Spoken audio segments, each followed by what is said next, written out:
phansi siphila kuso igama likaNkulunkulu liyabanga igama elithi uNkulunkulu liyabanga kakhulu baningi abafuna kuba babe ngoNkulunkulu bakhona abayibiza ngoNkulunkulu namhlanje ikhona nensizwe ke yasho ukuthi nayo sicabanga ukuthi uNkulunkulu ube ngikhumbuza ngayo umshumayeli izolo uMntshangisi sikhuluma simela phakathi kwasephambili sizoba ofakazi thina bokuthi munye uNkulunkulu uJehova umdali wezulu nomhlaba ngoba lelo gama lelo uJehova wenqaba nalo kubantu abakhonza yena wathi yimi uNkulunkulu wenu wathi yimi inkosi yenu ngakho ke sihlangane ngalokho abantwana basephakameni ngingumuntu onomkhuhlanyana bengithi ngizawuhlabelela ingoma kodwa izwi lami livele lifishane laphinde laba nomkhuhlane bantu basephakameni silapha ke sizothi uJehova nguyena yedwa uNkulunkulu wethu ngoba sesikhathini esikhulu kakhulu lapha khona amaqiniso ebaswela abanikazi bawo ngoba isikhathi samanje na ukuze ube nodumo ukuze uthandeke ukuze waziwe umhlaba wonke kumele ukhulume into ezothandwa ngabantu sekufikele lesikhathi ekhuluma ngasincwadi kaTimotheyu ethi bayozibuthela abefundisi babo abayokhuluma njengokubatshwa kwendlebe zabo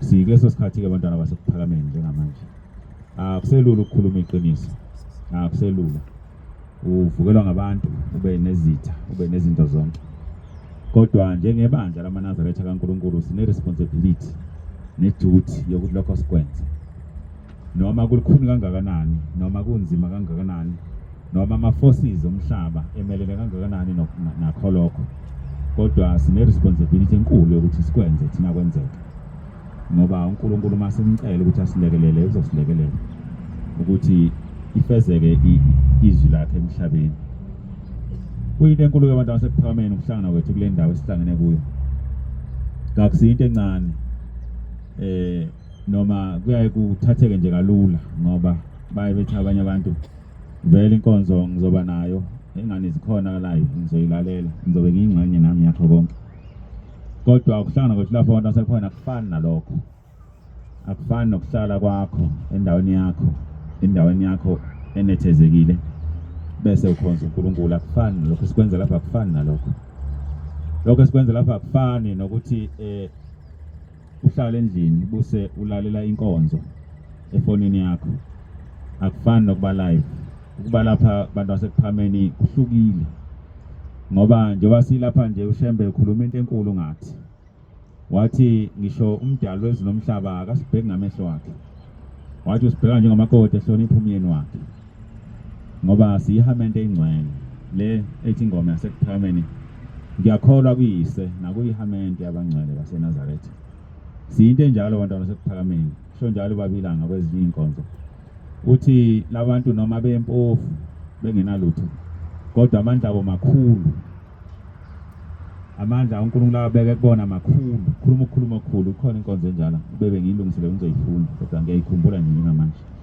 incwadini noma injumalweni zenkosi ilanga uthi ke amandla ethu nje wasihlala lapha makhulu kakhulu abantwana basekuphakameni nami ke ngisho njalo ngithi ke ukuhlangana kulapha akufani nokunye ongakwenza uwedwa kodwa mase silapha uthi uShembe akasibheki ngamehlo akhe usibheka njengamakoti ehlonipha umyeni wakhe lawo mazwi ayengisabise kakhulu abantwana basekuphakameni ngoba aveza ukuthi ukuhlangana kwethu lapha akufani nezinto zonke singayicabanga mhlambe siyisize nje ngoba mhlambe isikhathi sivuma noma isimo sivuma ngoba imvama yethu siza kanjalo lapha siyisize uma isimo sivuma size noma isikhathi sivuma kungekho ukusiphazamisayo kodwa makukhona okumelene nokuza kwethu lapha siyasikhethe lokho bese singezi lapha ngiyagqugquzela kakhulu abantwana basekuphakameni ukuthi singakubukeli phansi ukuhlangana kwethu lapha kodwa ngenxa izimo zikaHulumeni ukuhlangana kwethu kwenzeke kwanzima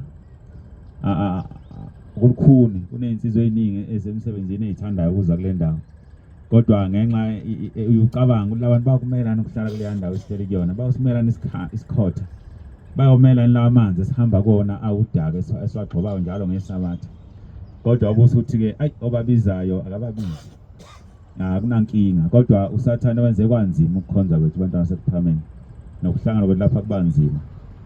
Amazulu ayaduma sikuyo le ndawo, imvula zisinethe sikuyo le ndawo, konke kwenzeke nelanga lishise sikuyo le ndawo, kodwa siyazi ukuthi uNkulunkulu uyakubona lokho. Amen. uNkulunkulu uyakubona lokho, noma kuze umuntu kakhulukazi abantu asuke bekade bengamaKristu uyubazwele ngoba abalwazi lolu hlupho esinalo. Into edala bengalwazi lolu hlupho esibhekene nalo ukuthi bayimbangela lolu hlupho esibhekene nalo, ngoba ngeke sikufihle ukuthi i-mission zawe enqabela ukuthi umprofeti zihlangana nohulumeni ukuthi abe nendlu yesonto. Zasenqabela konke neinsimbi lesishayo namhlanje nasishaya nje ngoba sekwakhululeka. Nawo sasenqatshela ukushaya insimbi yesonto. Sakwenqatshela ukwakha indlu yesonto. Sakwenqatshela ukurecognizewa njengebandla. So ke sasinqatshelwa ke zinhlangano zobuKristu zibambisana nohulumeni wobandlululo. Ngakho ngithi ke ngeke ngibazwele kakhulu abaqhamuka ngapho ngoba lokuhlupheka abakwazi. Namhlanje sesidume ngokuhlala phansi kwamatshe kanjeni, kodwa usize sihlangane nalo lolo endleleni zokuhlupheka. Sihlushwa ngabantu basemhlabeni, sizama ukukhonza uNkulunkulu. Ngisho ukuthi ke lokhu kukhonza kwethu abantu basafana akufani, usho njalo babilanga. Uthi kuseduze kakhulu kunendlela zonke zokudumisa uNkulunkulu ukukhonza kwethu. Lemgidi lena siyenzayo iseduze kakhulu kaNkulunkulu. Lokhu kuhlangana kwethu lapha kuseduze kakhulu kaNkulunkulu. Lokhu kushiswa ilanga kwethu lapha kuseduze kakhulu kaNkulunkulu. Nalezi imvula ezisinethayo kuseduze kakhulu kaNkulunkulu bantu basePhakameni. Ngoba kwesinye isikhathi kuyafuna ngakwesaba ukuhlushwa indaba kaNkulunkulu. Ngeke ngihlale ngikukhuluma lokho. Abantu abaningi abafuni ukuhlushwa nje ngisho na indaba kaNkulunkulu. Kodwa kuyakufuna ukujabulela ukuhlushwa indaba kaNkulunkulu. Ngoba kunomvuzo omuhle abantwana basePhakameni. uNkulunkulu ayikho into amenzela yona ibe yize nokuncane kangakanani. Lokhu kuhlangana kwethu lapha kuyinto enkulu abantwana basePhakameni. Lokhu kuqoqana kwethu lapha kukhulu ezulwini, akusiyona into encane. Ngithi ke ngiyabonga abantu basePhakameni ukuthi siyaphuma njalo ngamasabatha size kule ndawo. Noma kumakhaza siyaphuma size kule ndawo. Noma izulu lina siyaphuma size kule ndawo. Noma isikhathi layiduma sikhona lapha sibe kule ndawo. Siyakubonga kakhulu lokho. Sizele into eyodwa abantwana basePhakameni.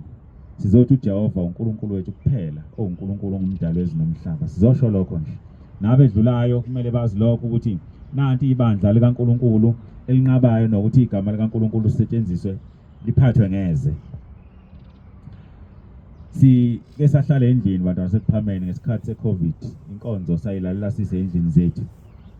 Kwase kujwayelekile. Kwase kuyinto esimnandi nje nakuthina. Saqala ngathi asikuthande kodwa ukuqhubeka kwesikhathi kwagcina sekuyinto emnanjana ngoba ngase ngibone ukuthi ngiyaphelela enkonzweni ngoba ekseni sidlala inkonzo kaBamelusi, emini sibe live. Ngiphela isabatha nje in between ngiyalala kakhulu in between inkonzo. So nje usuku lesabatha lwafishana ngiluzwa kakhulu. Abaningi babenze njalo. Kodwa ngelinye ilanga lehle izwi lasezulwini lasikhuza. Lathi onke amabandla amanithankulu awaphuma endlini. Sathi sibuyele ezikoleni, izikole zathi hayi ngizoshiya iCovid lapha nisavumela ukuthi ningene. Uhulumeni ushaya umthetho. Saphinde sahlala ngelilandelayo. Laphinde labuya futhi izwi lathi amanathi aphuma endlini. Abantu basePhakameni ngalo langa ngakhathazeka kakhulu. Ngaphuma endlini ngahamba ngifuna indawo yokukhonza. Ngayiphumele ngokukholwa, ngikhishwa izwi lasezulwini. Lithi asiphume siyofunda ukukhonza. Ngahamba wonke amaqela lapha eGoli ngihambe ngibuka ukuthi masingahlangana lapha bazosishaya, masingahlangana lapha bazosithethisa. Saze sedlula khona lana ngafike ngabuka leli hlathi. Ngalikhumbula ukuthi ngomunye unyaka ka2013 sake sahlangana kuleli ihlahla ngaphansi amasonto ambalwa siney'nsizwa ezihlala khona lapha eJimmiston. Ngase safika lapha kwakunesikhotha lapha safike sabhusha sacenta sangena lapha sahlala. Singakhishwa ukuthanda, singakhishwa ukukholwa, sikhishwa izwi lasezulwini bantwana basePhakameni. Ngisho ukuthi singakubukeli phansi ukuba kwethu lapha ngoba kuyafuneka ezulwini. Kuyafuneka ezulwini. Singabantu ke abanomsebenzi omkhulu bantwana bokholwa ngoba sizokhipha uNkulunkulu wonke amavungo omhlaba. Sizohlukanisa uNkulunkulu uJehova umdali wezulu nomhlaba nayo yonke into ekhona emhlabeni edaliwe. Sizothi uNkulunkulu usimayedwa njengelanga. Sizothi uNkulunkulu ngokuqala futhi ngokugcina. sizothi akekho omnye uNkulunkulu bantu basekhona umsebenzi omkhulu yilowo ngoba masingekhulume lokho ubukhona bethu bungemsize ngalutho uNkulunkulu. Ngiyakhumbula ngelinye ilanga ngisesitimeleni nenye insizwa esasifunda nayo isike lensizwa yashumayela insizwa ngamakhathini kakhulu lapha esitimeleni. Shumayela yayibeka indaba kaShembe, yayibeka indaba zomsamo, yayibeka indaba zamadlozi, yayibeka nje indaba yayixubanisa zonke. Kumnandi sonke siyajabula. Kodwa ngathi mangiphuma esitimeleni esingibuza lensizwa esihamba nayo bayilona iNazareth. Yathi intuli ngiyayithanda lenkonzo yenu. Ngiyithanda kakhulu. Uyangisiza uma lokho ngifaka kuyona ngoba ngiyafunda. Kodwa senginombuzo manje enginawo kuwe. Bangishaya uvalo ngoba ngangasi imibuzo eminingi ngeke ngiphendule. Ngoba nami ngangikholwa nje. Ithi lenthi kade shumayele kahle. Yibekele zonke indaba ezinkulu yasho ukuthi uyiNazareth uyinkosana ngifuna ube nezibongo ukuze mawushada isidadweni ukugiye. Yonke lento nje anginazo mina izibongo kodwa ke uyakusho lo shumayela ngizothini. Ngiyasithi ke ngikuzwile konke lokho. Kodwa ekungikhathazayo ukuthi lo uNkulunkulu wenu enimkhonzayo ubani omkhulu yena namadlozi eni. Lo uNkulunkulu enimkhonzayo enithi uNkulunkulu wasekuphakameni ubani omkhulu phakathi kwakhe namadlozi kini. Ngoba likhona lo mbuzo nasekuphakameni. Wayebuza lo mbuzo ngoba kwakuyinkonzo ejwayelekile nalona wayade shumela wayekuvezile ukuthi noma ungahamba noma ungenzani lapha ekuphakameni noma unganikela noma ungasina noma ungayisidlweni noma ungenzani kodwa mamsamo wakho wamadlozi akeni ungalungisile lo uNkulunkulu ngeke akusize. Wayichaze kabanzi lokho wakuchaza wakucacisa ukuthi lo uNkulunkulu okhonzwayo manje lapha kumaNazaretha uNkulunkulu ongeke akusize uma umsamo wakho ungalungile. Iyaphuma kule nsizwe esitimeleni yangibuza ukuthi inina maNazaretha lo uNkulunkulu wenu ubani omkhulu phakathi kwakhe namadlozi enu. Angikhumbuli ngaphendula ngathini. Kodwa ngabamba ngayeka. Yangihlupha kodwa lento. Ngicabanga kwaku 2003 not 2004. Yangidla lento isikhathi eside. Ingajule engqondweni yami.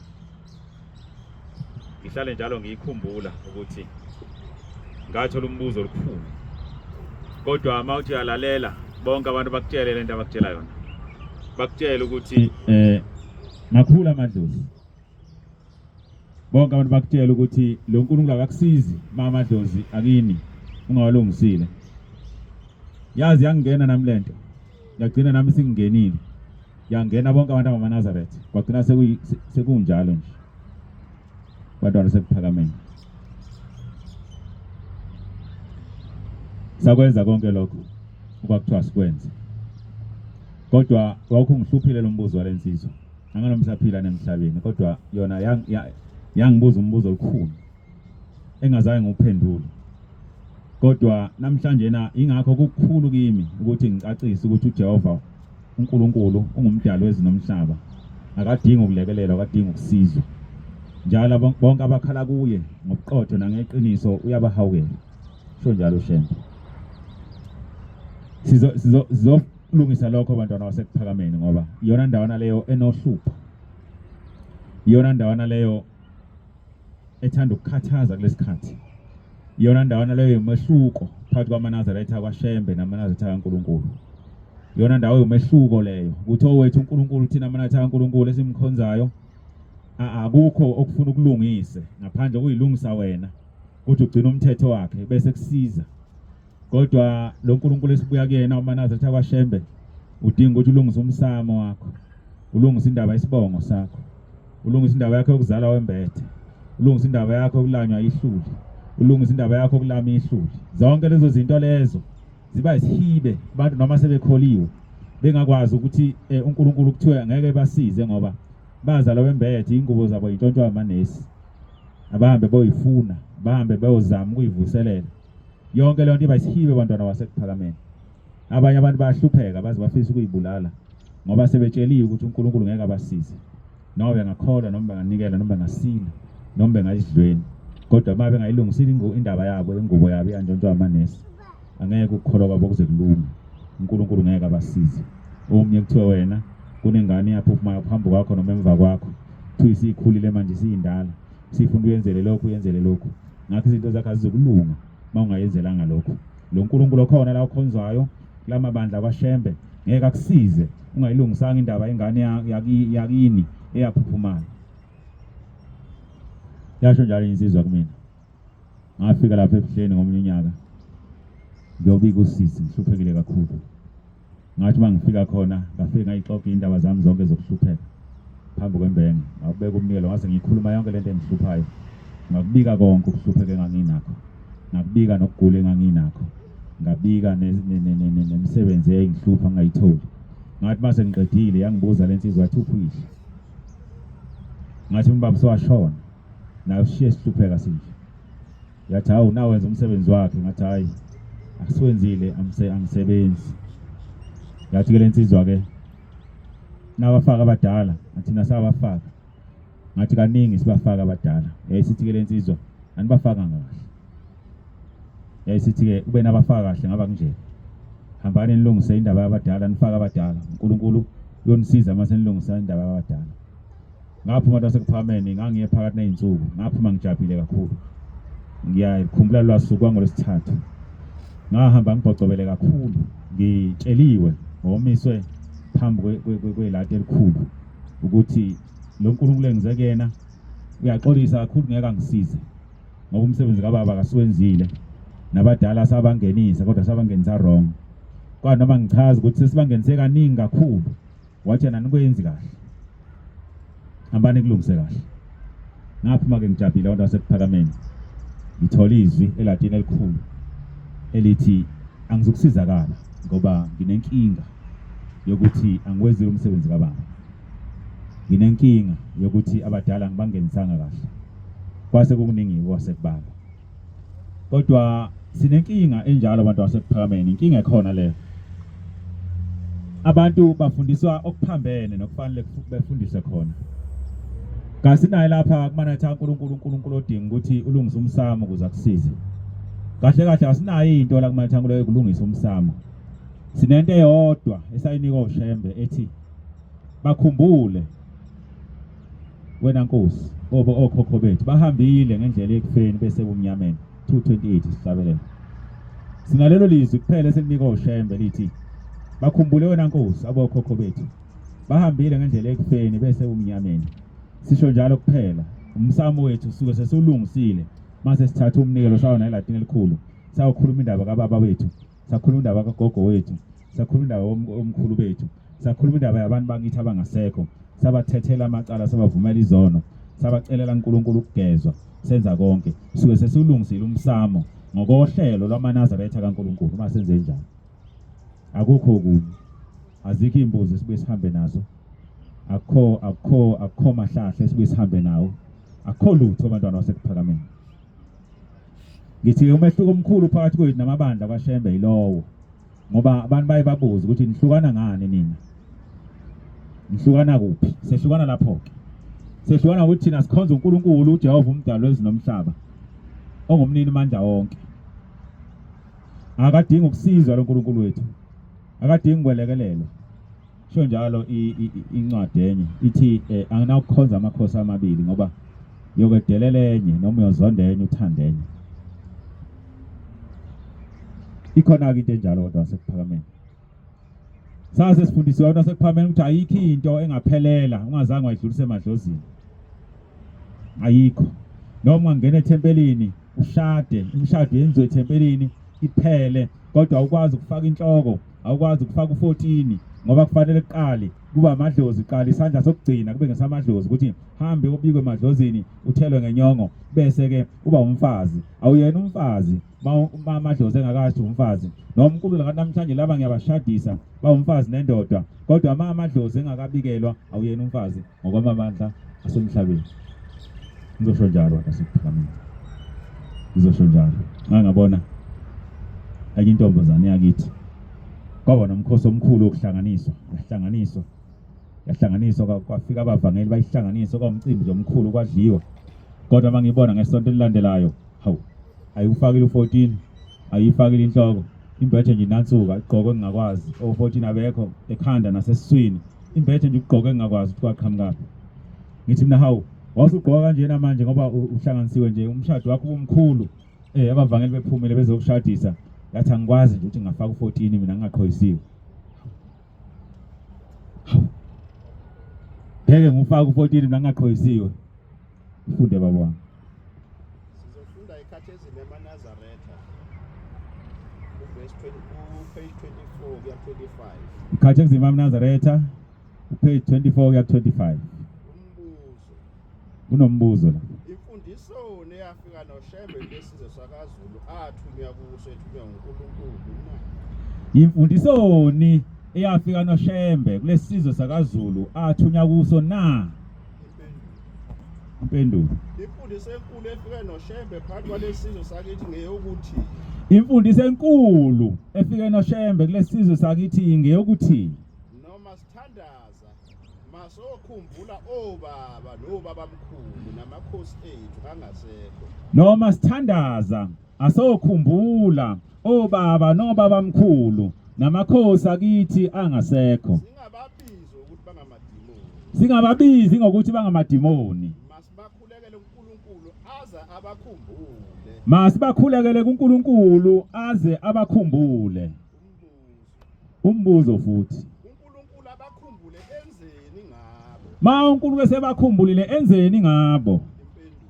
impendulo bathethelelwe ezonweni zabo abazenzayo besemhlabeni bathethelelwe ezonweni zabo abazenzayo besesemhlabeni umbuzo futhi sifanele sikhonze bani phakathi kobaba noNkulunkulu masithandaza kufanele sikhonze bani phakathi kaNkulunkulu nobaba mase sithandaza impendulo uNkulunkulu kufanele simkhonze ngokumdumisa nangokumthanda uNkulunkulu kufanele simkhonze ngokumdumisa nokumthanda obaba banamandla ukuba basibheke uma bengathunyiwe nguye umveli obaba bethu abanamandla okusibheka uma bengathunyiwe ngumvelinqangi inkosi kubusise sifunda lapha ikhathekizimi lamaNazaretha lamazwi siwafunda amazwi kaShembe owafika wafundisa mayifika lapha amazwi kaShembe lawo wasinikeza wona konke ukukhuluma sekukhona ukuphambana lamazwi akusikho kaShembe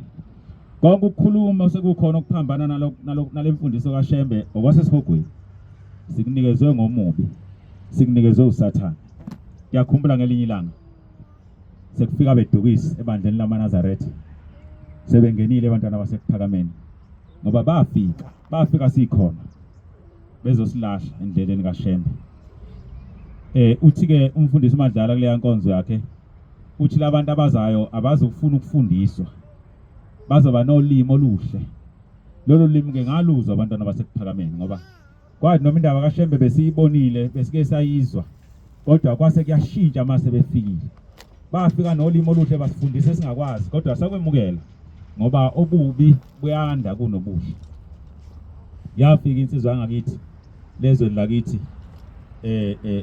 yakholwa isukela nje emabhinqeni kade ibhinqa qalike bekhona umehluko phakathi kwamabhinqa namaNazaretha yayikade ibhinqa ke lensizwa ingakholwa yayisiphenduka iba iNazaretha yayisingena ngoba yayingiyakithi ngesibongo indaba yayo ngiyazele eduze kakhulu yangena eNazaretheni abantu basekuphameni yanentshisekelo waphenduka umndeni wayo yonke wangena eNazaretheni kwayinto enhle kwakuyisikhathi ke sokudambuza neindlebe ngayibona isifake iqhaza na endlebeni ngabona cha hayi uyakholwa lo muntu kwakuleso sikhathi bazokhumbula abantu ngesikhathi ka1994 ukuthi kwafika igugu lokuthi akuchambuzwe indlebe ngoba kunjani into zabantu ke zinjalo ziyanda angikhulumi ngaleyo khuluma indaba lensizwa ukuthi iyangena eNazaretheni ifuna uNkulunkulu yathi siphakathi abantwana sekuphakameni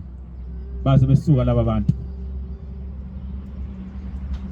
abangalifuni izwi likaShembe kodwa bambethe ingubo kaShembe abahlele emathempelini kaShembe base besondela kuyo base beyitshela ukuthi uyabona insizwa kaNtuli uyakholwa impela usukwenzile konke esikubonayo kodwa kukhona ongakakwenzi oyihlo omkhulu awukababikeli ukuthi uyiNazaretha inkinga yakho yokuqala leyo njengoba ungababikele nje njengoba uzokholwa lapha nje abakwazi ukuthi usuyakholwa ngakho ukukholwa kwakho akuzukuhamba kahle ngoba nje basilapha nje sizokholwa bona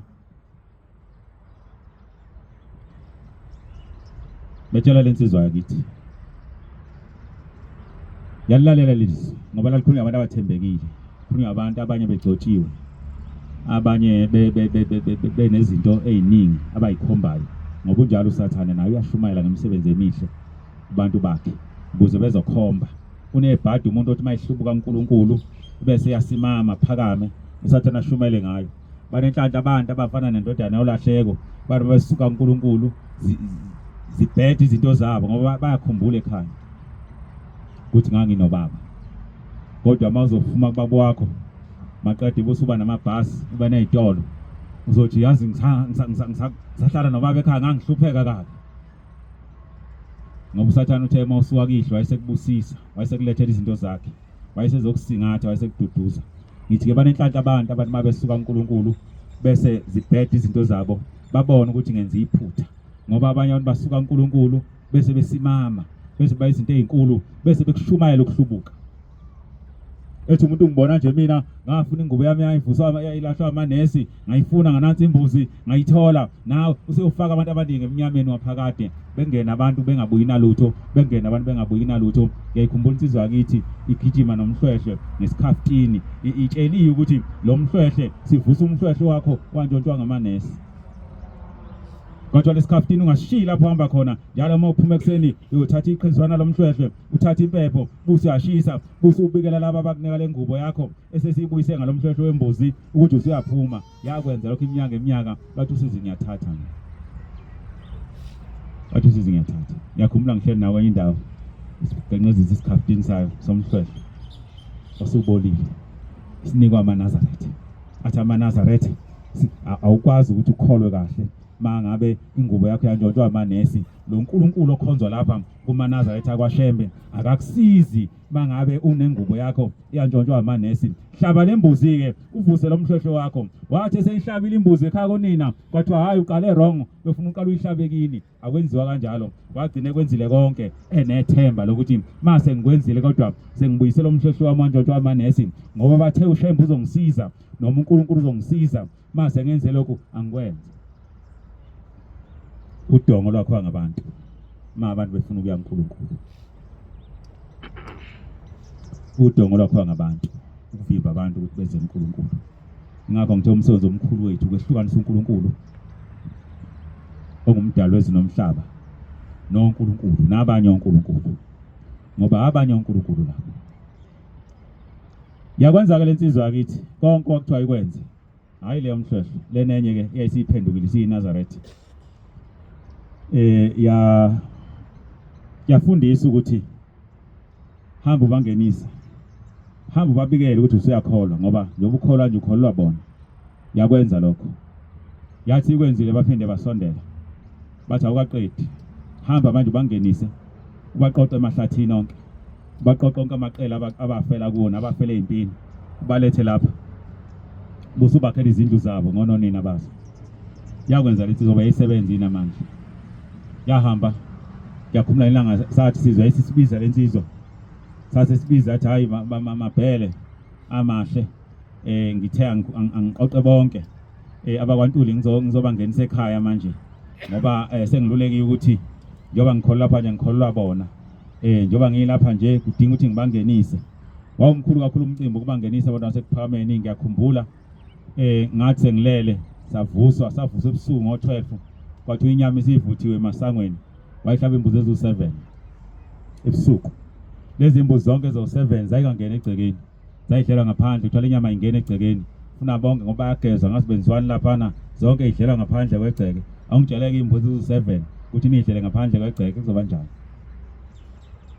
ngathi ngiyafika nami ngivusa ebuthongweni ngafika umfowethu omunye ngimlama ephethe umkhono wakhe edlela wona ukhipha ebhodweni yayingasabekwa nje engqokweni wawusukhipha ebhodweni ngoba amabhodwe maningi ufike ukhethe lelo hlobo lenyama olithandayo ofuna isibindi wayephethe isibindi sakhe ofuna umkhono wayephethe umkhono ofuna iyangaphakathi ephethe yangaphakathi yayingasaqoqwa ngoba yayiningi kuthiwa kumele iphele ngoba ayingeni ngaphakathi Kuyisho kulensizwa yakithi. Khuluma ngosizi bantwana basekuphakameni. Abantu abahlangana nalo befuna uNkulunkulu. Kodwa abahlangana nokuhlupheka. Bahlangana kudlalwe ngabo. Sawenza lo mcimbi bantwana basekuphakameni kwaze kwasa kudliwa lenyama, sahlala emasangweni kwaze kwasa kudliwa lenyama. Kwathi ekseni kwangenisa inkonzo ka9 kwasho ukuthi siyagula ngobuningi bethu. Sidla kakhulu inyama kanti ibula khona manje. Inkonzo yaba mfishane sasheshe sabuyela emakhaya. Kwahamba insukwana sabuya sasho ukuthi sihambe kahle. Kwenzeke yonke sigidile kanje. Kodwa kwahamba insukwana abantwana basekuphakameni. Ngathi ngisedrobheni lapha eShowe ngahlangana nalo lensizwa. Awuyeza kumina ngathi awu Sompisi uyaphila, ngathi nawu ngiyaphila Sompisi. Saxoxa kwakuhle ngathi akuhamba kanjani kodwa ngoba ngibona ukuthi akuhambi kahle. Sagcina nasidla inyama. Sihlangana edrobheni. Ithi lensizwa kumina. Hayi sengaba khona la emakhaya Ntuli. Sengiumuntu odayisa nje amahala khona la edrobheni eShowe. Umsebenzi waphela. Konke lawa manje anginawo wasekho. Emveni kwakho konke Ntuli umsebenzi waphela. Ungibona ngilapha nje ngiphila ngokudayisa lapha emarenke. Ngiziphilisa ngakho uzingane ezilala edlile. Umsebenzi waphela. Ngathi mangiqeda ukubikela abadala ukuthi sengiyiNazarethe. Ngathi mangiqeda ukubangenisa ngibaqoqa emahlathini bafike abanye bawuqeda lo msebenzi. Namhlanje ungibona ngihamba lapha nje edrobheni angisasebenzi ngoba umsebenzi waphela. Yangithinta kakhulu lento kodwa angizange ngazi nami ukuthi kudalwa yini. Kodwa sengiyazi namhlanje. Khuluma indaba enkulu. uJesu kubani Mateyu 6:24 asifundile.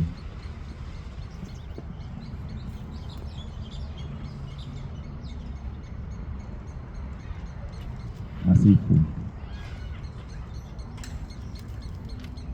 Lena yokukhonza amakhosi amabili. Incwadi kaMateyu 6:24. Akakho ongakhonza amakhosi amabili. Akekho ongakhonza amakhosi amabili. Ngokuba uyakuzonda enye. Ngeke wathande ngokufana, uyozonda enye. Athande enye. Bese uthanda enye. Noma abambelele kwenye. Adelele kwenye. Ningekhonze uNkulunkulu noma mona. Inkosi kubusise babona. Uyonamathela kwenye bese edelela kwenye. Uyonamathela enkosini eyodwa bese enye edelela. Bana sekuphameni angeke ungakubizi ngokwedelela. Ma umuntu ezofika ngenisa ethempelini phambi kwaNkulunkulu. Ashade kusinwe, kushadwe kuyiwe le. Kuthiwe nanku umshado, kuthathwa iBhayibheli kubekwe izandla. Kuthiwe namhlanje lona umfazi nendoda. Makuphunywa ngaphandle bese ethi lona ngeke ngivuma umfazi ngoba angafakwa esibayeni, angachelwa ngenyongo. Akukhona ukwedelela lokho. Kuthi siyakubona uNkulunkulu wenzile kodwa akuphelele ngoba awukangeni lo muntu esibayeni akacheliwe ngenyongo. Ngakho akwazi ukuba umfazi. Lo 14 lona wakho Shembe asizukufaka ngoba asikayi kuba badala bakithi sebabikela. Le nhloko yakhe asizukuyifaka ngoba asikayi kwabadala bakithi. Ithi iBhayibheli yodelelenge bese ubambelela kwenye. Kwenzekile abantu basekuphamela eNazarethini. Kwenzekile. Angiyazi ke le ndoda yakithi ngoba sengahamba ezweni lakithi eShowe. Sengikwelinye izwe. Angazi kwahamba kanjani. Kodwa engikwazi ukuthi amaNazaretha amkhohlisa. Amtshela ukuthi akahamba ayolanda imoya yakubo yonke semahlathini yafela impini ayifaka ekhaya. Wathi mayisekwenzile ngoba ayemtshela ukuthi uNkulunkulu okhonzwa kwaShembe akabasiza abantu abangayiqoqela imindeni emahlane abayifaka ekhaya. Wakwenza ke lokho ngethemba. Ngoba wayekwakusha abantu abanye babegcotshiwe. Kodwa wathi mayisekwenzile yena waphela umsebenzi. Angazi indaba yakhe yaphela kanjani. Amen. Kodwa ngikhuluma ngosizi esifakwa kulona abantu endlini kaNkulunkulu. Ngikhuluma ngokuhlupheka esihlangana nakho endlini kaNkulunkulu sizokhonza. Sithi sizawufuna uNkulunkulu. Ngoba yonke lento sivele umdlalo. ngibona ivideo engizwisa ubuhlungu kakhulu le ebeyipostiwe abashumayeli ngiyaphuma ngaphosisi lapha khona kunomshado. Lo mshado uyilento eyenziwa amaNazaretha yokuthi nishade isicawini. Kodwa labantu abashadayo abawona amaZulu. Bashada ngobuswati. Bashada isiswati. Kodwa ngesinazaretha. Lezo zinto angeke uyazi ungayikhuluma uyibiza ngani. Noma ngiyazi ngibiza ngithini. Sebebe nomona ukuthi asikwazi ukuthi singamaswati singamashangana siyini sidominate iculture yamaZulu. Nathi asishade singamaNazaretha sishade ngobuNazaretha siswati. Ngoba namba bakwaZulu bayakwazi ukushada ngesiZulu uNazaretha. Bekukhala imbomu kugidwa kodwa kuvunulwe ngesiswati. Kuphethwe zonke ngisho imicibisholwana yakho abayiphathayo yenduku zesiswati ngisho amahawa ngo round engihlala ngamshumayeli baphethe wona benza ngesiswati kodwa benza isinazaretha ngesiswati. Leyo nto ingaba ngasezulwini kanjani?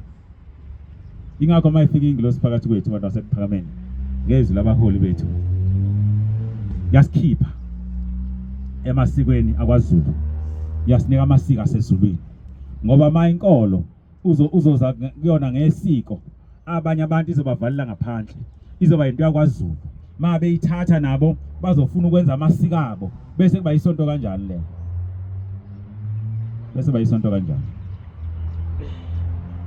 Ingiphathe kabi le nto ngabona ukuthi ngoba ingilosi iyakhuluma ngayo isikhathi ukuthi sikhulume ngayo nathi ngoba isiyenzeka ukuthi manje faka amasiko kuleli bandla kuzosuka bonke abantu bese beletha amasiko bese ibandla likaNkulunkulu liba mafukufuku igcwala amasiko abantu igcwala izinto zabantu. Sinomsebenzi onjalo abantwana basephakameni ukuzotshela abantu ukuthi uNkulunkulu ufuna ukwesatshwa uNkulunkulu ufuna ukukhonza lento yokuthi uNkulunkulu afika abeke isandla isho njalo ingoma yakithi isengihlanjulwe ngowedwa Nkosi angisamdingi omunye kodwa mama Nazaretha uNkulunkulu esebeka isandla baye betha kwenene safanele uhambe emsamo uyolungisa ma uNkulunkulu esebeka isandla kuthiwa akapheleli safanele kuhambe kuyophelelisa emsamo bahamba baye lapha emhlangano emkhulu babiza abafundisi abaningi kusine emathempelini kugidwe kubusiswe kushadwe kodwa benqabe ukuthi baphelele ngoba imfundiso yabo ithi ayipheleli into yabo ingakadlule emadlozini. Noma ungalanda abafundisi abangakanani bekubeka izandla noma ungenzani kodwa masingekho isandla sephoyisa lapha elimela amadlozi elidakiwe eliphuza utshwala ngiyaxolisa eliphuza utshwala elizothi ziyakhula lezi inkomo akwenele eliphuzile asisho umuntu omdala udakiwe kodwa soliphuzile la akupheleli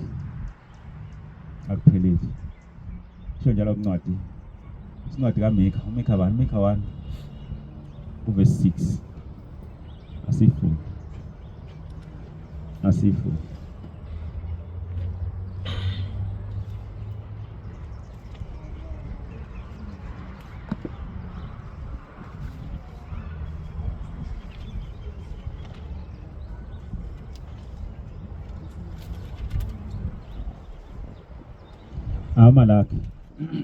Malaki 1 verse 6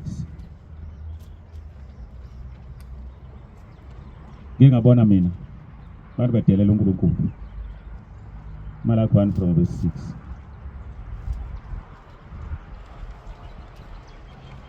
incwadi kaMalaki soyiqala verse 2 indodana edumisa uyise nenceku inkosi yayo.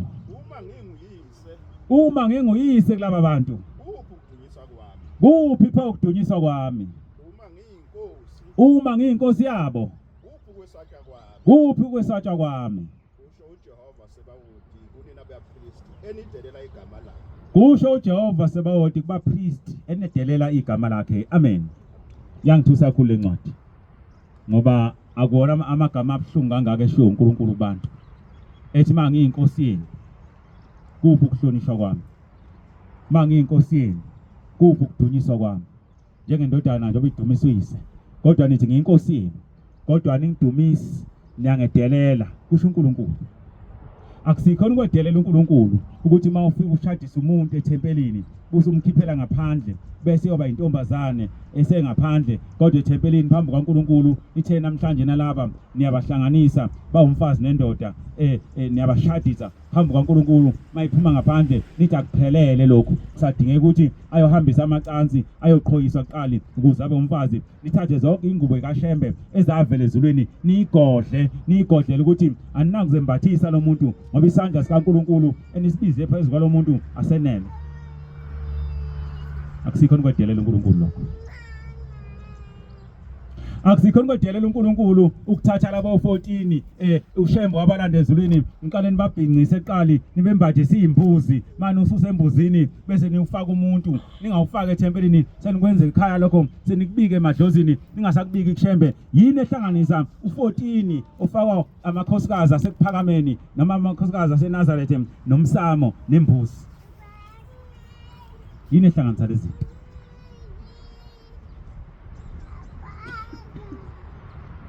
Uma ngiyinkosi yenu kuphi ukudunyiswa kwami, uma ngiyinkosi yenu kuphi ukudunyiswa kwami, uma ngiyinkosi yenu kuphi ukwesatshwa kwami, uma ngiyinkosi yenu kuphi ukwesatshwa kwami. Yini lapho sengibeke khona isandla mina Jehova nithi akukeneli, kufanele nize niye emsamo ukuze kwenele? Kuphi ukwesatshwa kwami, kuphi ukudunyiswa kwami? Kodwa sekuphakameni sinomsebenzi onzima, sinomsebenzi olukhulu kakhulu, sinomsebenzi osihlalele abantwana basekuphakameni onzima, kodwa uNkulunkulu uzosisiza ngoba sizohlukanisa uNkulunkulu uJehova umdali wezulu nomhlaba nesithunywa zakhe umprofeti iZashembe nezinto zasemhlabeni. Sizokwehlukanisa wona sekuphakameni inhloko nesiphanti ukuthi okungapha akube ngapha, okungapha akube ngapha, noma singababili noma singabathathu, kodwa uma uNkulunkulu silimele izwi lakhe uyobe nathi uNkulunkulu. Ngoba ushilo Shembe uzethembisile wathi ababili nabathathu behlangene ngezwi lami ngaba khona phakathi kwabo.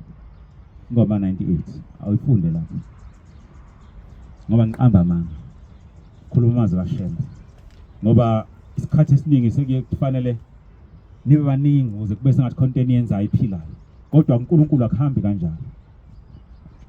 Isihlabelelo 98 qaqaleni Hayi funda lelo verse engitshilo. Babili nabathathu bebuthene ngezwi lami, nababili nabathathu bebuthene ngezwi lami ngoba khona kanye nabo, ngidumise nabo. Ayibonge Nkosi yasekuphakameni. Phose saba. Yini enkulu ukuthi sibe lapha sibe namakhosi ezizwe, sibe nabantu abaningi kodwa singabi nayo uNkulunkulu. Ngayibhadela njani le? Singisukume lapha nje ngishumayele ngamakhosi, ngithi lapha khona amakhosi, ngilapha khona imeya, ngithi lapha khona amakhansela, ngithi lapha khona umongameli, kodwa ngingambala uNkulunkulu ngoba engekho. Ungakhuluma kanjani lokho?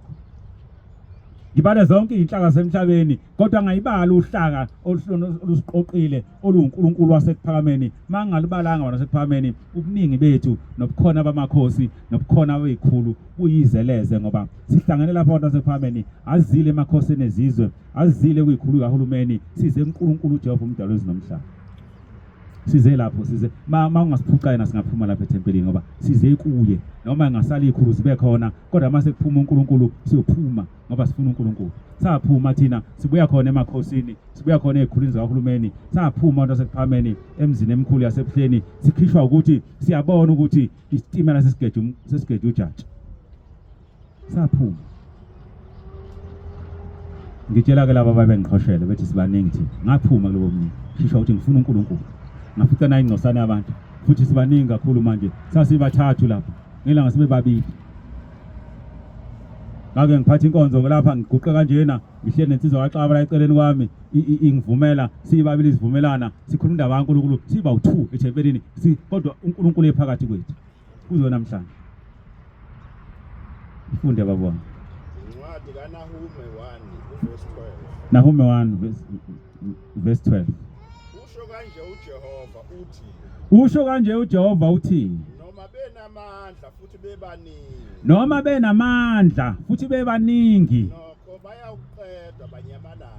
nokho bayaqedwa banyamalale noma ngikuhluphile angisayi kukuhlupha inkosi kubusise noma bebaningi benamandla kodwa bayaqedwa ngoba abantu sekuphameni ayikho into ofuna siyilwele njengokuthi sigcine uNkulunkulu ekhona phakathi kwethu lokho akona umsebenzi wabefundisi akona umsebenzi wabashumeli akona umsebenzi wabakhokheli umsebenzi wethu sonke ngoba uNkulunkulu wethu siyazazi ukulanga ayifuniyo okumele siyigweme endlini yakhe silwe ungasho ukuthi hayi ngoba ngigcotshiwe akufanele lento ngikhuze khuza yebo abantu abathanda ukuthi bakhuzane bodwa uma bekhuza umuntu ongagcotshiwe kodwa lowo moya okungafuni ukukhuzwa kumele ufe sikhuze noma sekunjani ngoba ukhona umbuzo obuzwa abantu uma umkhuza ungagcotshiwe ukuthi ungikhuza nobani ikhuza ngoba ngiyinkosana noma ngiyinkosikazi noma ngowasekuphakameni ikhuza ngoba ngowasekuphakameni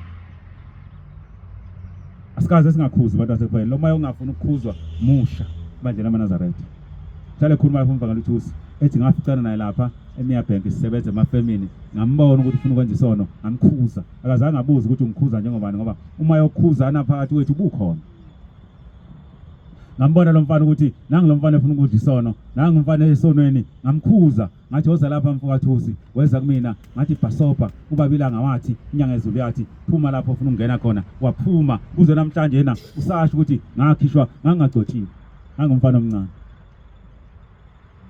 kodwa ngamvimba ngezwi likaNkulunkulu lo moya uthi ke ungikhuza wena ubani moya omubi moya lo ufike nokuhlubuka ufike nokungatshelwa lapho sekumbethe abantu bonke emhlabeni ukuthi angifuni ukutshela uma abantu batshela bayathukuthela inkinga esibhekene ngisho emsebenzini unenkinga efanayo ngisho emgwaqweni nje basidriver inkinga efanayo ngisho emabandleni inkinga efanayo abantu banamhlanje mabekhuzwa bayathukuthela kunedemoni lihlala kubona elithi angikhuzwa mina elikade ukukhuzwa elizovikela izono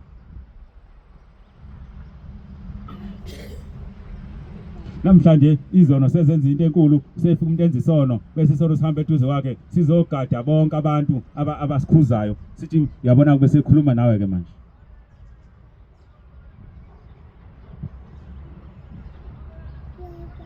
ikhona inkinga enjalo esibhekene nayo anganoma uNkulunkulu uzosisiza yini kuyona ngoba sivama ukuthi uma umuntu ekhuzwa bese kuvuka isono sithi bakhuzelana yini bakhuluma ngalento bakhuluma ngawo wena wakwenza ukuthi siyacela kumoya njalo uphume phakathi kwethu kodwa sikhuluma indaba kaNkulunkulu sihlangana indaba kaNkulunkulu ngithi abantu abasekuphakameni ukugada umsebenzi kaNkulunkulu akusikhona okwabantu abathile okwethu sonke okwabantwana okwabantu abadala ngoba siyazazi zonke izinto uShemba angayifuniyo owathi mayikhanda leli bandla noma evusa leli bandla lamaNazaretha wayesethi la eNazaretheni akwenziwa lokhu ungesabi umuntu ukutshela umuntu umthetho wasekuphakameni ungesabi ukutshela umuntu ukuthi la ibandla lamaNazaretha asibugayi utshwala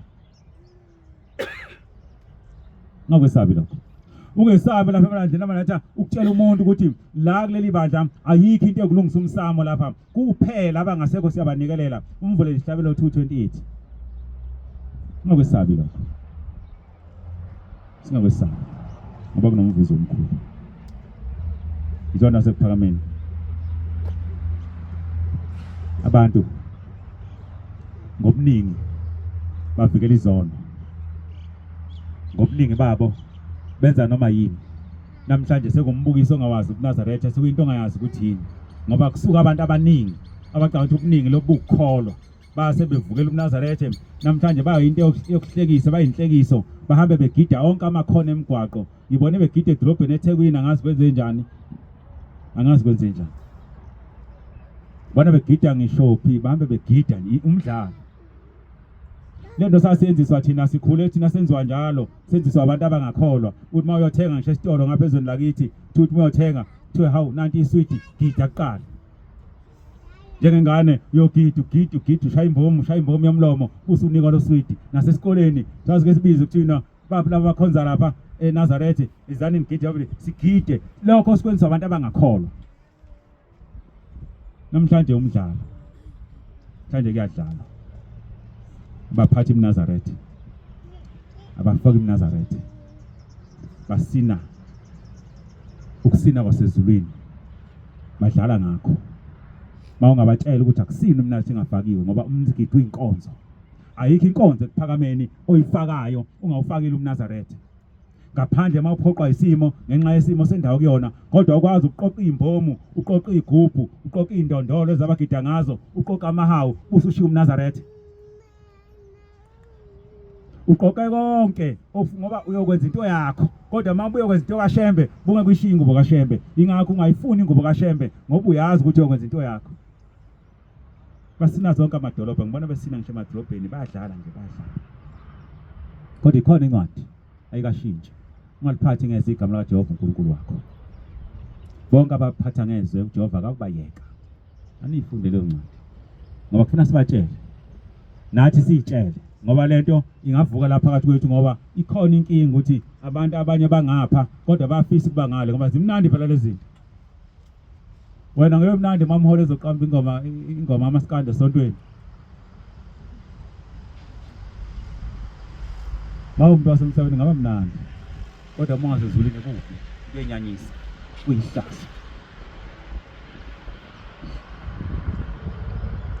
incwadi kaExodus 20 sizoyiqala kuverse 4 ungazenzela isithombe esibaziweyo namfanekiso wokusezulwini ngaphezulu nokusemhlabeni phansi nokusemanzini phansi komhlaba ungazikhothameli ungazikhonzi ngokuba mina nginguJehova uNkulunkulu wakho nginguNkulunkulu nomhawu ngoba mina Jehova uNkulunkulu wakho nginguNkulunkulu nomhawu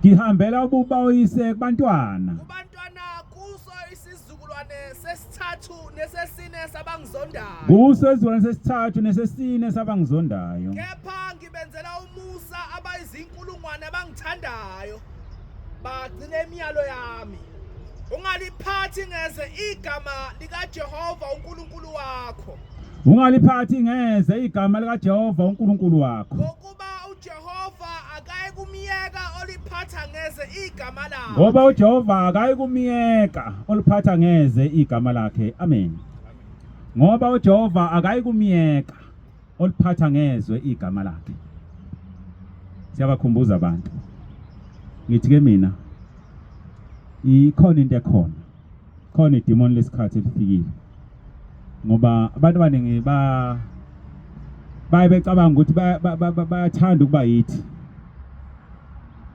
kodwa mase usondela kubona bonke abathandi khona ukuba yithi bathanda ukuba ile yanto abayibonayo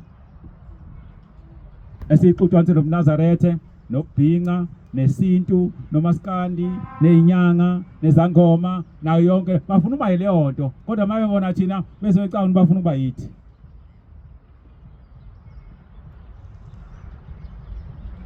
ngaye ngahlangana nezinye nje intombi engakholwayo engamabhinqa ehamba lemkhosi le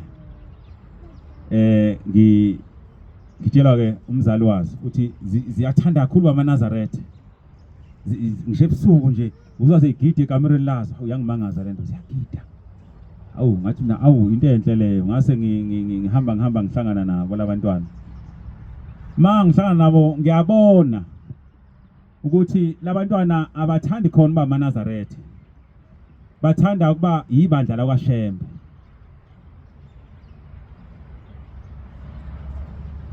abathandi bona uNazarethe kodwa ngoba lento ithema display emhlabeni yayisifaka uNazarethe ngathi uNazarethe kodwa yona iwumkhuba wakwaShembe ngokwesibongo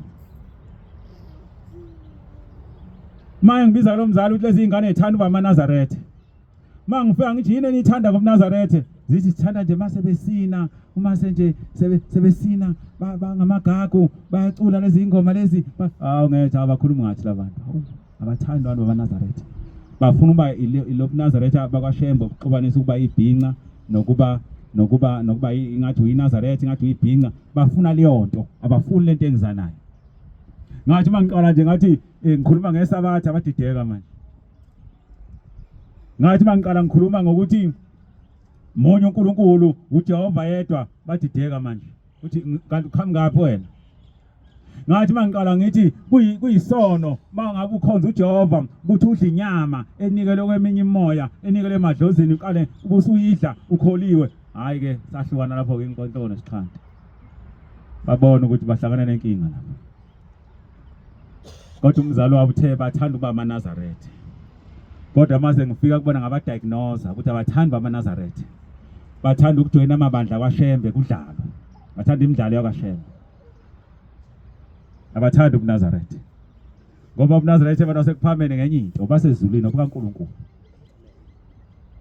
into endala kakhulu mawuyifunda lapha encwadini zonye 6 uzoza ukuthi ubuNazarethe izinto ozenzayo akona umbukiso okuhamba emgwaqweni ngobuningi akusona ubuNazarethe izinto ozenzayo izinto eziyekayo noyiqala ukuzenza noyiyekayo ubuNazarethe lo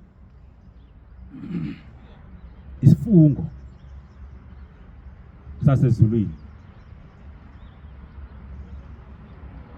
hawu ngase ngijabule ngizokutha khona abathandi bamaNazarethe kodwa yangikhathaza le nto ngithi uthi bayathanda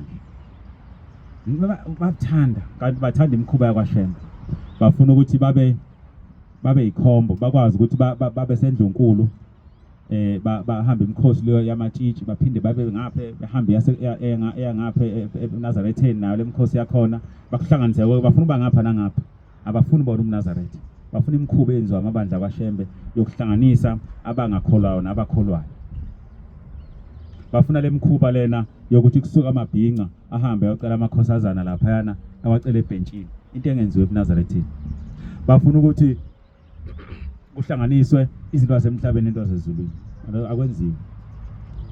akwenziwe manje insizwe yocela iza nomphathi wayo segcwalisa ibhuku ka23 lokho ukuthi kusuka abantu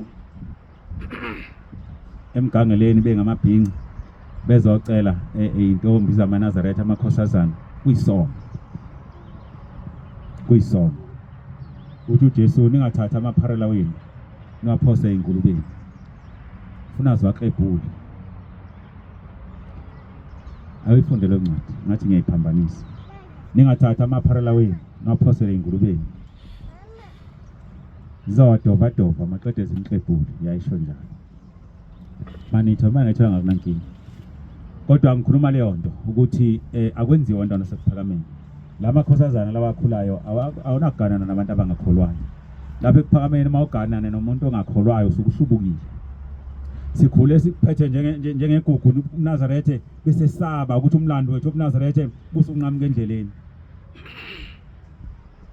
ngoba mangabe lapha eNazaretheni ukwaphuma wayogana noma wayoganwa kuye kuthiwe wakholwa wayesehlubuka wahamba wakana wayesebuya so ke bekuyinto enkulu ukuthi qali kuthi ngazalelwa lapha ngakhula lapha ngaze ngafela lapha bekuyinto enkulu kakhulu uqali le so ke into ebigadwa ukuthi ayingabikho into engiyenzayo ezongenza kube khona iperiod engaselona iNazaretha ngayo ngoba umlando wami uyaphela lapha incwadi kaMateyu 7 kuverse 6 ufunde baba ninganiki izinja okungcwele ningathathi amakhosazana kaShembe niwaganiselene nabantu abangakholwayo ningaphonsi amapharele eni phambi kwezingulube ningathathi izinto ezikaShembe igubhu nezimbomu nihambe niyosina nisinise umuntu okholwayo nongakholwayo funa ziwanyathele ngezinyawo zazo ziphenduke ziniklebhule Nkosi kubusise babona ngiyayikhuza leyo nto ngoba abekho abantu namhlanje lelo qiniso asakhuluma nabefundisi bakhona bayalesaba ngoba bengalikhuluma uzolahlekelwa abalandeli uzolahlekelwa yipopularity ebandleni awusazoduma ufuna ukuze udume intsha ikuthande ungakhulumi ngalezi zinto ungayisoli ngoba ithanda kakhulu intsha. Sithanda kakhulu intsha. Ngakho nabefundisi sebevele baphenduka izingane ezincane begxumana nezihlangu nje ngoba bafuna ukuthi badume. Yini ethandwa kulesikhathi sanamhlanje ozihlangu nenduku besebenza lokho. Siyibandla likaNkulunkulu kodwa sekuphameni simelene nalokho. Injongo yokuthi kwehle ingilosi ezulwini izovusa leli bandla kwakukulungisa lokho. Baye bethi ke nifunani ngapha yini nikhulume ngathi ngakhuluma kwenu kanti silungisa ini. Ngoba imandate yethu ukuthi asiqondise uNazaretha. And mawubhidliza ngimqondisa mawuthi angiyeke uthi angenzeni. Mawuthi angiyeke imandate uthi angenzeni. Uthi angenzeni. Badwa sekuphakameni sinomsebenzi omkhulu. Bengikhuluma indaba kaNkulunkulu, ngikhuluma indaba kaJehova. Ngithi bantwana sekuphakameni asimgade lo uNkulunkulu wethu. Asimeluse njengeikhali zamantungu. Omncane akasiza omncane, omdala siza omdala, ongakanani sisizane sonke. Silekelelana. Kuthi makuthiwa khona abantu basezulwini kube yithina ngempela sonke. Mawumfona umbona ukuthi uyaqhuga umkhuze. Ungesabi ukumkhuza. Ukuthi mfowethu akuhanjwe kanjalo. Ihlemba akakuthandi lokho. uNkulunkulu akakuthandi lokho. Akwenziwa lokho eNazaretheni. Akwenziwa lokho ekuphakameni. Ungakwenzi. Singesabantu abantu basekuphakameni ngoba njengoba silapha eGoli nje asimele leli thempeli kuphela. Kodwa simele izulu. Ngoba izulu lehlile abantu basekuphakameni. Lehlela emzini omkhulu wakithi inqobo izitha. Sase siyaphuma njengeingane zakhona seze lapha eGoli. Mase silapha abantu basekuphakameni simele izulu. Kumele umsebenzi wethu siuqonde kahle. Sine responsibility yokuthi abantu abafuna uNkulunkulu bamthole. Ukuthi sikwazi ukugcina le ndawo inoNkulunkulu. Ukugcina indawo inoNkulunkulu kukhulu. Ukugcina indawo inoNkulunkulu kukhulu ngoba uNkulunkulu uxosha izinto eziningi.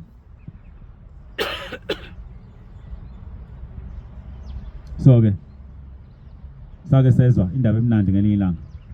Kwafika umama lapha eze phakathi kwethu owayengakhonzi nathi. Wathi ngithema ngifika kule ndawo nginyathela. Ngeze ukuthi khona uNkulunkulu kule ndawo. Uthi ngajabula bazokhumbula ababekho. Uthi ngithema nginyathela lapha ngiqala ngiphambuka ngena lapha.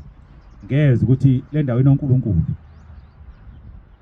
Kwasijabulisa kakhulu lokho bantwana basekuphameni ngoba njengoba silapha nje sine responsibility elikhulu yokugcina umoya kaNkulunkulu ukhona kule ndawo.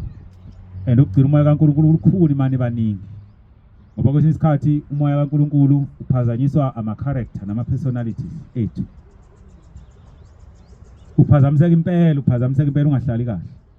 Kodwa awuphazanyisa uthi animthanda uNkulunkulu niyamthanda. Kodwa nama character nama personality amxoshayo uNkulunkulu phakathi kwenu. Ngiyafisa uNkulunkulu sake sawazi umnikelo njalo. Ngiyafisa siphinde sophinde. Kuthi siyacela uNkulunkulu wasekuphameni asipha ama character nama personality alignayo nezulu. Ngoba kubuhlungu kakhulu ukuthi isihlahla sibe nezithelo ezinhle kodwa sona sibe singesameva. Bonke abantu ababona ama fruit kuso abakwazi ukufinyelela kuwo bawakhe ngoba bavinjwa ameva. Sinaleyo ngozi ke abantu basekuphakameni mase lapha endlini kaNkulunkulu. Sinama character ahlukahlukene. Sinama backgrounds ahlukahlukene. Ngoba umuntu kwesikhathi uba yikubo noma esesendlini kaNkulunkulu. So yonke lonto iyawuphazamisa umsebenzi kaNkulunkulu. Indlela okhuliswe ngayo kini nami engikhuliswe ngayo kithi kuyenzeka kube umgoqo ophazamisa endlini kaNkulunkulu. Kube inkinga endlini kaNkulunkulu. So zonke lezi zinto siyibukele eduze ngoba sekuphameni siyiqolozela. Kodwa lapha ekuphakameni ayikho intandane. Akekho umuntu olapha uthi uyintandane akanayise akananini. Ngoba mawulapha esontweni ufika uthola uyihlo, ufika uthole umama, ufika uthola udadewenu. Konke uyakuthola lapha endlini kaNkulunkulu. Asinayo inkinga yokuthi lona ukhuliswe kanjani ngoba sonke njengoba silapha lezi ngane sikhulisa sonke ngokuhlanganyela.